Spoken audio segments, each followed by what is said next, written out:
सोनम रघुवंशी के घर बयान लेने पूछताछ करने शिलांग पुलिस पहुंची हुई है। ये आप तस्वीरें देख रहे हैं। शिलांग पुलिस के साथ खुद सोनम के भाई गोविंद भी हैं और शिलांग पुलिस के जो पुलिसकर्मी हैं, जो इन्वेस्टिगेटिंग ऑफिसर हैं, उनसे हम बात करने की कोशिश करेंगे। सर, आप लोग किसके बयान लेना है? सर, किसके बयान लेना है? हम लोग हम लोग स्टेटमेंट लेना है, प्लीज स्टेटमेंट। तो देखिए, शिलांग पुलिस के जो जवान हैं, जो पुलिसकर्मी हैं, वो देखिए सोनम के घर में अंदर इंटर करते हुए यहाँ पर सोनम के परिवार के बयान होंगे, खासकर गोविंद के बयान होंगे, सोनम की मां के बयान होंगे, क्योंकि कई तरह के सवाल खड़े हो रहे हैं। एक सवाल ये भी खड़ा हो रहा है कि सोनम के भाई का हवाला से कनेक्शन था। इसके अलावा कई और चीजें, ये भी एक कहानी सामने आ रही है। एक खबर है कि सोनम की मां को सब कुछ पता था। इन्हीं सब पहलुओं पर इन्वेस्टिगेट करने के लिए शिलांग पुलिस जो है वो यहाँ पर सोनम के घर पहुंची हुई है। अब यहाँ पर पूछताछ होगी, बयान लिए जाएंगे, उसके आधार पर आगे की कार्रवाई पुलिस करेगी। कैमरामैन संजय अंकिल के साथ Satyavijay Singh, Republic media network, Indore. तो इंदौर में हमारे सहयोगी सत्यविजय बता रहे हैं, शिलांग पुलिस पहुंची हुई है सोनम के घर पर। बहुत सारे ऐसे राज हैं, बहुत सारी ऐसी कड़ियां हैं इस केस की जो अभी तक सुलझी नहीं है। उन्हीं को सुलझाने के लिए शिलांग पुलिस सोनम के घर पहुंची हुई है। कल सीन को रिक्रिएट किया गया था और इसके बाद सोनम से जांच पड़ताल भी की जा रही है, पूछताछ भी हो रही है। अब उसके घर पहुंची है क्योंकि बताया जा रहा है कि सोनम की जो माताजी हैं उन्हें हर एक बात की जानकारी है। दूसरी तरफ हम आपको वो तस्वीर बता रहे हैं आरोपियों को। सत्यविजय इस समय हमारे साथ हमारे सहयोगी जुड़ गए हैं। सत्यविजय, शिलांग पुलिस पहुंची है, अंदर में पीछे आपके गहमा गहमी देख रहा हूं, तस्वीर दिखाइए। जी हाँ, बिल्कुल। देखिए, राजा रघुवंशी मर्डर मिस्ट्री केस में शिलांग पुलिस कल से ही इंदौर में है। कल इंदौर में राजा रघुवंशी के घर पर शिलांग पुलिस पहुंची थी और ठीक इस समय मैं सोनम रघुवंशी के घर के बाहर हूं। देखिए, दरवाजा बंद कर दिया गया है क्योंकि शिलांग पुलिस की जो टीम है वो अंदर है। और चूंकि हमने शिलांग पुलिस के जो अफसर है उनसे बात भी की जब वो घर में घुस रहे थे उस दौरान, तो उनका कहना है कि परिवार के लोगों के स्टेटमेंट लेने के लिए वो यहाँ पर आए हैं। और सबसे बड़ी बात यह है कि इस रहस्यमयी मर्डर मिस्ट्री में, राजा रघुवंशी मर्डर मिस्ट्री में, चूंकि जो सोनम के भाई गोविंद और उनकी मां, इनसे पूछताछ करना, इनके बयान लेना काफी पुलिस को जरूरी लगता है। और इसीलिए गोविंद खुद शिलांग पुलिस के साथ यहां पर घर पहुंचे और यहां पर गोविंद के स्टेटमेंट होंगे, उसके बाद सोनम की मां के स्टेटमेंट होंगे और पिता के भी स्टेटमेंट पुलिस यहां पर ले सकती है। सबसे बड़ी बात यह है कि इस पूरे मामले में गोविंद को लेकर एक कनेक्शन निकला कि उसका भी हवाला कारोबार या हवाला कनेक्शन हो सकता है, पैसे के लेन देन में हवाला एंगल का उपयोग किया हो सकता है और इसीलिए सोनम के भाई से पूछताछ होगी।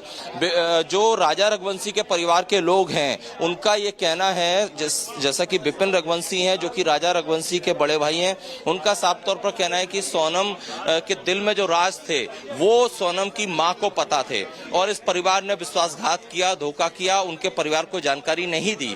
तो इस एंगल पर भी पुलिस इन्वेस्टिगेट करेगी। इसके अलावा कई और पहलू हैं जिनको कुरेदना है, क्योंकि शिलांग पुलिस को जो केस बनाना है, उसमें जो चार्जशीट तैयार करना है, उसके लिए इन सब लोगों के बयान काफी जरूरी हैं। और इसीलिए कल राजा के परिवार में जितने भी लोग थे, राजा की मां, राजा के बड़े भाई विपिन और सबसे बड़े भाई सचिन, उनके स्टेटमेंट लिए उनके घर पर करीब 2 घंटे शिलांग पुलिस रही थी। और अब ये जो तस्वीर आप मेरे पीछे देख रहे हैं, यहाँ पर देखिए पूरी गली में जो माहौल है, सभी जो लोग आसपास के मोहल्ले के लोग हैं सभी घर से बाहर निकलकर यहाँ पर देखना चाहते हैं कि क्या हुआ, क्योंकि सबके मन में जिज्ञासा है कि आखिर सोनम ने ऐसा क्यों किया। और इसी के चलते शिलांग पुलिस यहाँ पर आई है। सोनम के भाई और मां और पिता तीनों के स्टेटमेंट होंगे और उस आधार पर जांच आगे बढ़ेगी। अब इसमें कई चीजें हैं, जैसा कि जो विपिन रघुवंशी का आरोप है, राजा के परिवार के लोगों का आरोप है कि सोनम की मां को यह पता था कि सोनम का किससे अफेयर है। राज कुशवाहा के बारे में सोनम की मां को पता था, ये राजा रघुवंशी के परिवार का कहना है। तो उस एंगल को भी यहाँ कुरेदेगी पुलिस।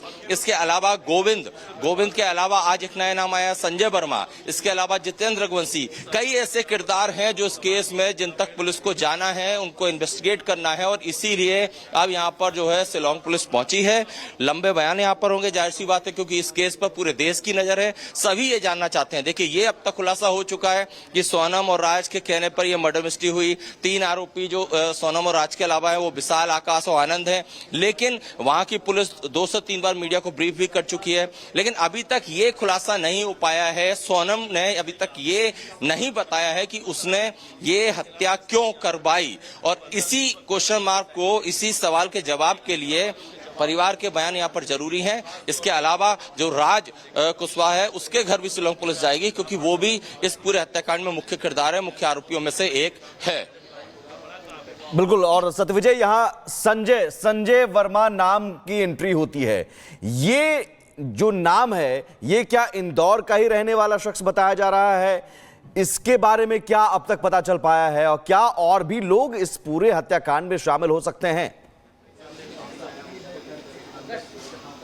देखिए, संजय वर्मा नाम का जो किरदार निकलकर सामने आया है, उसका सोर्स जो है उसके बारे में अगर बात करें तो एक ऐसा नंबर जिस नंबर पर सोनम सैकड़ों बार बात करती थी, करीब 234 बार बातचीत हुई है, घंटों बातचीत हुई है, एक दिन में 1 से 1.5 घंटे बातचीत हुई है। और ये जो नंबर है, ये अगर देखें जो ट्रू कॉलर या बाकी चीजों पर देखें तो ये संजय वर्मा का निकलकर सामने आ रहा है। अब ये हो सकता है कि संजय वर्मा के नाम से ये सिम इशू करा लियो, हो सकता है ये सिम राज कुशवाहा ने इशू कराई हो, या ये भी हो सकता है कि ये संजय वर्मा एक नया किरदार हो। इन सब पहलुओं पर इन्वेस्टिगेशन तो होना है, और सबसे बड़ी बात यह है कि इन्वेस्टिगेशन का पार्ट जो है वो शिलांग पुलिस के हाथ में। इंदौर पुलिस सिर्फ सपोर्टिंग रोल में है, वो सिर्फ जितनी इनपुट्स मांगे जाते हैं शिलांग पुलिस द्वारा वो इंदौर पुलिस प्रोवाइड करवाती है। तो अब इन पहलुओं पर, इन गुत्थियों को सुलझाने के लिए अब आगे की इन्वेस्टिगेशन होगी। फिलहाल एक बार फिर से मैं तस्वीर दिखाता हूं, ये सोनम का घर है। इसी घर के अंदर जो है पुलिस की टीम अब से कुछ मिनटों पहले पहुंची है। जाहिर सी बात है, परिवार के सभी लोग, मतलब कि सोनम का भाई गोविंद, उसकी मां और पिता तीनों अंदर हैं। यहाँ पर इनके स्टेटमेंट होंगे, कुछ क्वेश्चन जो शिलांग पुलिस के मन में होंगे वो भी यहाँ इनसे पूछे जाएंगे। इसके बाद कह सकते हैं कि, क्योंकि देखिए जो इस बीच एक और बड़ी खबर आपको बता दें, मर्डर के बाद सोनम ने राजा का फोन तोड़ दिया था। सोनम के 3 मोबाइल फोन हत्या के बाद से गायब हैं। हत्या के बाद सोनम ने अपना फोन आकाश को दिया था। मेघालय पुलिस फोन की रिकवरी के लिए सर्च ऑपरेशन चला रही है। और सीधे रुक करेंगे हमारे सहयोगी जतिन, इस समय हमारे साथ लाइव जुड़ गए। जतिन, ये जानकारी मिल रही है कि सोनम ने राजा का फोन तोड़ दिया था, उसके भी कुछ फोन गायब हैं। अभी तक ये जांच कहां तक पहुंची है? बिल्कुल, देखिए, सोनम ने ना सिर्फ राजा का फोन तोड़ा बल्कि अपने 3 फोन भी उसने डिस्पोज किए हैं, और ये डिस्पोज करने का काम उसने आकाश को दिया, जो कि इस पूरे मामले में खुद एक किलर है। सोनम ने जो राजा का फोन तोड़ा था वो उसी जगह पर डंप कर दिया था जहां पर राजा की बॉडी को डंप किया था, जिसको पुलिस ने टूटू ही हालत में रिकवर किया और उसकी फॉरेंसिक जांच के लिए भेजा गया। लेकिन अभी सबसे बड़ी चुनौती यह है कि सोनम का जो खुद के 3 फोन है वो अभी तक रिकवर नहीं हो पाए हैं, और उसी के लेकर चाहे वो इंदौर, क्योंकि अभी जो शिलांग पुलिस है वो इंदौर में मौजूद है, फैमिली के स्टेटमेंट दर्ज कर रही है। और पूछताछ में सोनम जो बता रही है कि उसने अपने फोन इंदौर में किस जगह पर फेंके, वहां पर जाकर भी सर्च चलाया जा रहा है। और दूसरा, यूपी के कुछ ऐसे इलाके हैं, चाहे वो वाराणसी का इलाका है, वहां पर बताया गया कि सोनम ने अपना दूसरा फोन डंप किया था। और तीसरे फोन को लेकर ये जानकारी मिल रही है कि जब वो गुवाहाटी की तरफ गई थी तो वहां पर उसने अपना तीसरा फोन जो है वो डंप किया था। इन 3 लोकेशंस पर अभी शिलांग पुलिस की जो सर्च ऑपरेशन है वो चलाया जा रहा है, क्योंकि बहुत सारे सवाल ऐसे हैं जो कि सोनम के फोन के बाद ही क्लियर होंगे। सबसे बड़ा सवाल यह कि जिस जगह पर राजा की हत्या की गई उसके बारे में सिर्फ सोनम को ही जानकारी थी, उस जानकारी को सोनम तक किसने पहुंचाया, यह बड़ा सवाल है। और उसके फोन की रिकवरी के बाद तमाम जो फैक्ट्स हैं वो सामने आते हुए नजर आएंगे। लेकिन सोनम के फोन, इसके अलावा जो कि आज कॉल डिटेल्स भी चल रही है कि कौन है संजय, तो उसको लेकर भी तमाम जानकारियां जो है वहां से मिल सकती है। शिलांग पुलिस का साफ तौर पर कहना है कि हो सकता है कि किसी दूसरे नाम से नंबर सेव किया गया हो। ये तमाम ऐसे फैक्ट्स हैं जो कि वेरीफाई करना बाकी है, क्योंकि 1 मार्च से लेकर तकरीबन 8 अप्रैल तक ये बातचीत जो है वो की गई। तकरीबन 234 कॉल्स ऐसी थी जो कि मेड की गई, और यही कारण है कि सोनम के तीनों फोन को रिकवर करना अभी बहुत महत्वपूर्ण है। और क्योंकि आज कस्टडी का आखिरी दिन भी है, कल कोर्ट में तमाम जो 5 आरोपी हैं, चाहे वो सोनम, राज और तीनों किलर से, उनको पेश किया जाएगा। उससे पहले कोर्ट ने बताना होगा कि आपने 8 दिन में क्या कुछ इन्वेस्टिगेट किया है, और यही कारण है कि फोन की रिकवरी बहुत जरूरी है। और यही तस्वीर आपको आज देखने को मिली कि शिलांग पुलिस इस समय इंदौर में मौजूद है, फैमिली के स्टेटमेंट दर्ज कर रहे हैं, क्योंकि नए नए किरदार जो सामने आ रहे हैं उन किरदारों को लेकर परिवार का क्या कहना है। परिवार क्या वाकई किसी संजय को जानता है? तो ये तमाम ऐसे सवाल हैं जिनके जवाबों को खंगालना जरूरी है।